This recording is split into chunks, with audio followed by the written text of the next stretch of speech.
Assalamualaikum warahmatullahi wabarakatuh. Kami dari kelompok 2 yang beranggotakan 4 orang. Yang pertama ada saya Ira Kusuma, yang kedua ada Nisa Muhaimin, yang ketiga ada Randy, dan yang keempat ada Nuryati.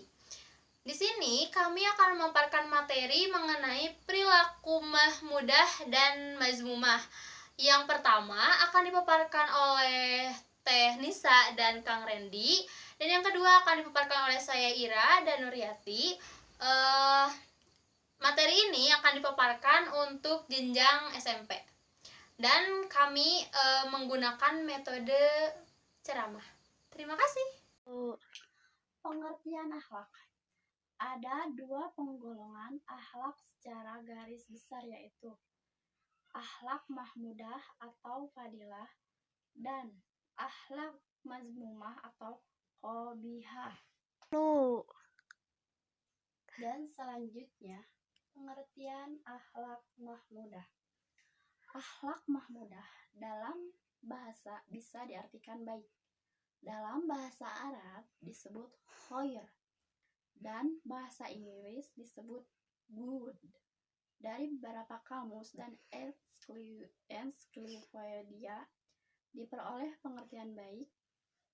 Baik berarti sesuatu yang telah mencapai kesempurnaan. Adapun macam-macamnya yaitu yang pertama ikhlas.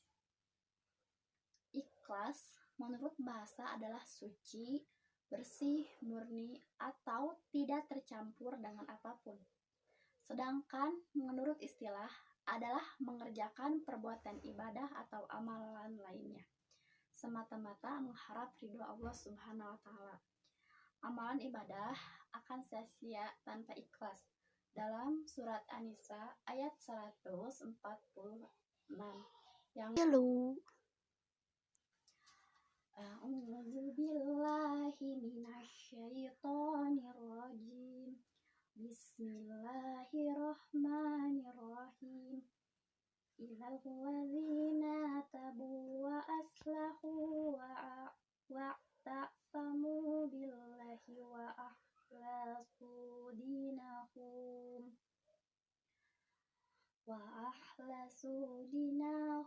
lillahi faulaika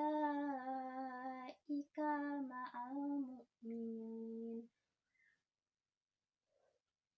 wa sawfa yu'tillahul mu'minina ajran azima, yang artinya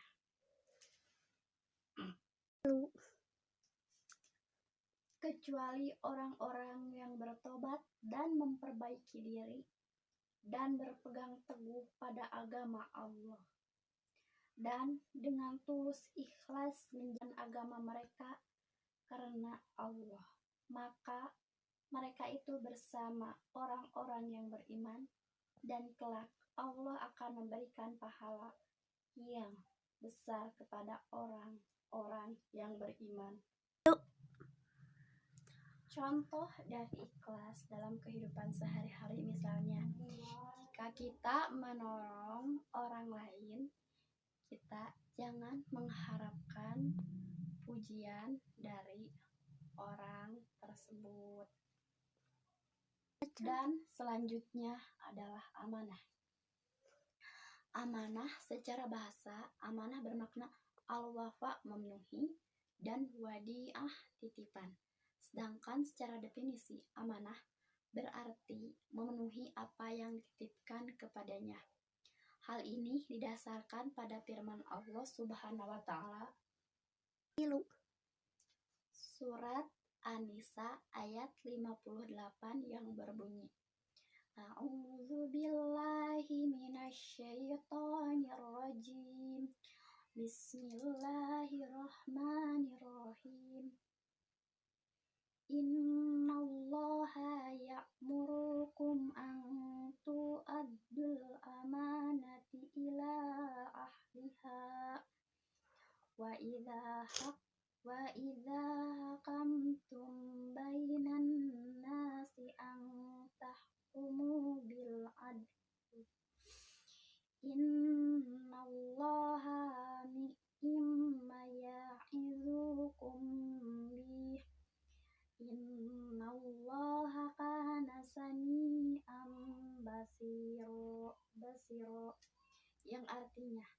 Sungguh Allah menyuruhmu menyampaikan amanat kepada yang berhak menerimanya.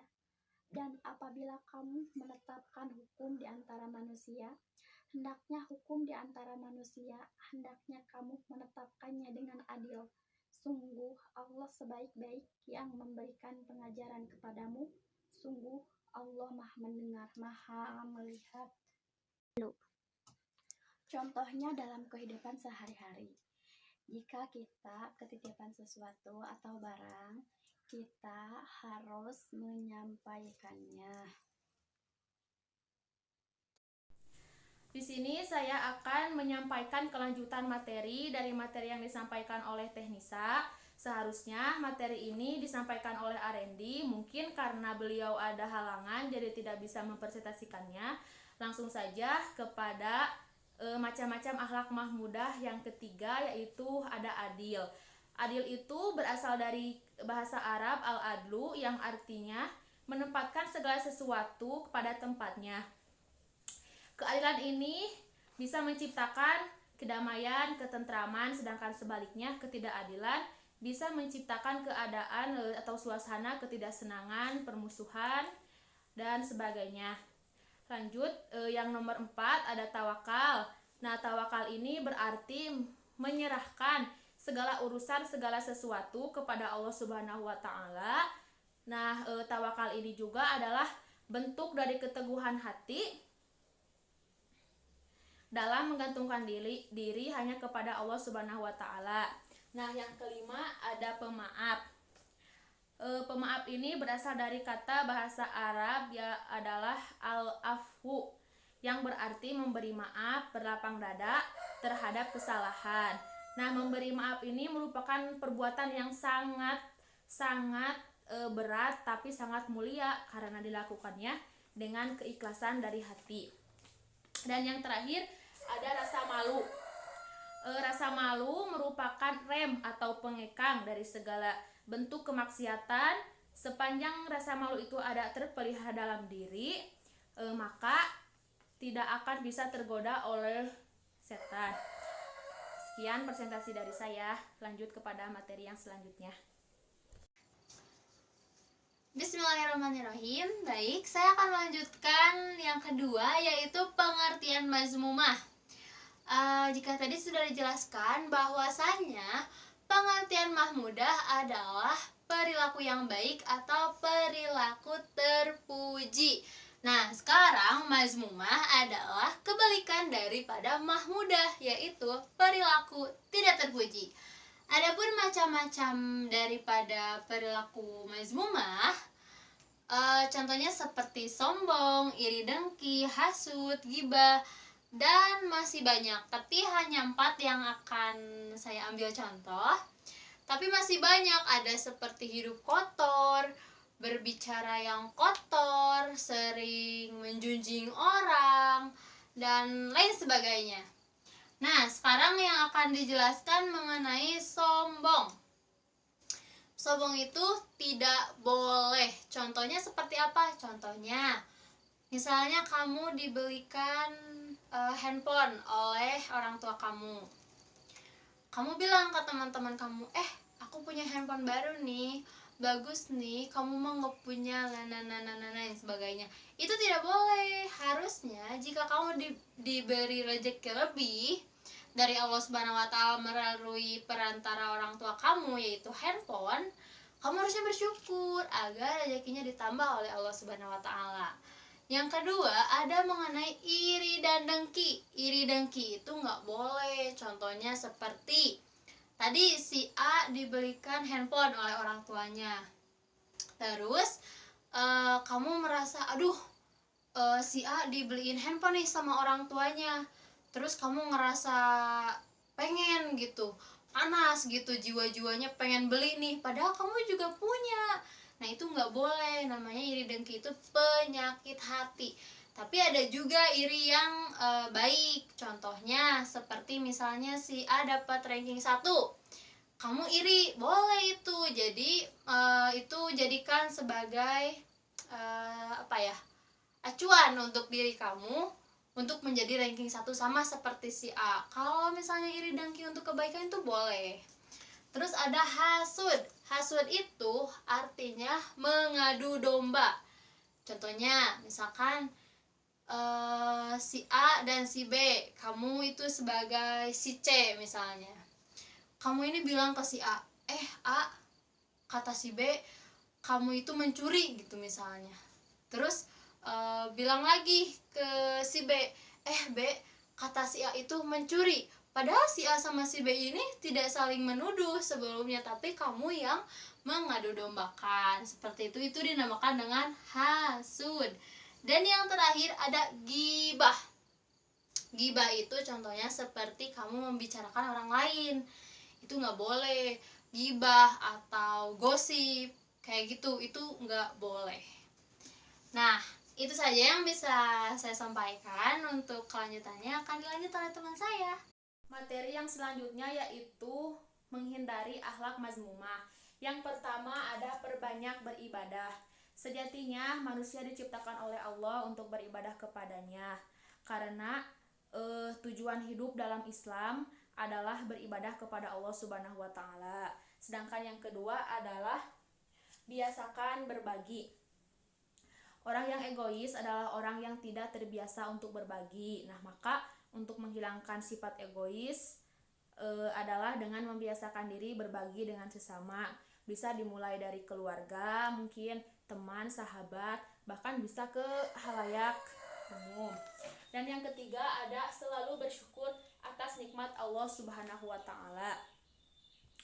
Biasakan untuk mengucap syukur atas segala nikmat sekecil apapun itu dan sebesar apapun itu, dan biasakan untuk berbagi kepada sesama karena sejatinya Allah Subhanahu wa taala berfirman dalam Quran surat Ibrahim ayat 7 yang berbunyi A'udzubillahi minasyaitonirrajim. Bismillahirrahmanirrahim.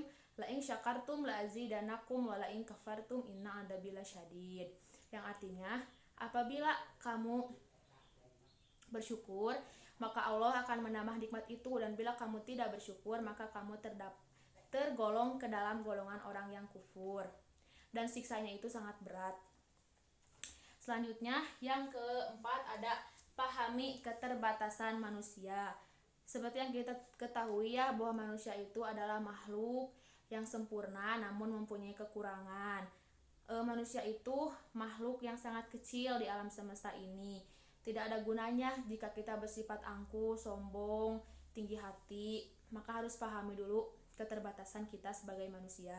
Dan yang terakhir yaitu jaga tali silaturahmi. Jika tali silaturahmi berjalan dengan baik, tentunya tidak akan mudah bagi kita untuk merasa iri dengki, merasa emosional, mengunjing orang, bersifat egois, dan bahkan mengadu domba. Sekian materi yang dapat saya sampaikan, saya kembalikan lagi kepada moderator. Baik, itu saja yang dapat kami sampaikan. Mohon maaf apabila ada banyak kesalahan, dan semoga bermanfaat. Wabillahi taufiq wal hidayah. Wassalamualaikum warahmatullahi wabarakatuh.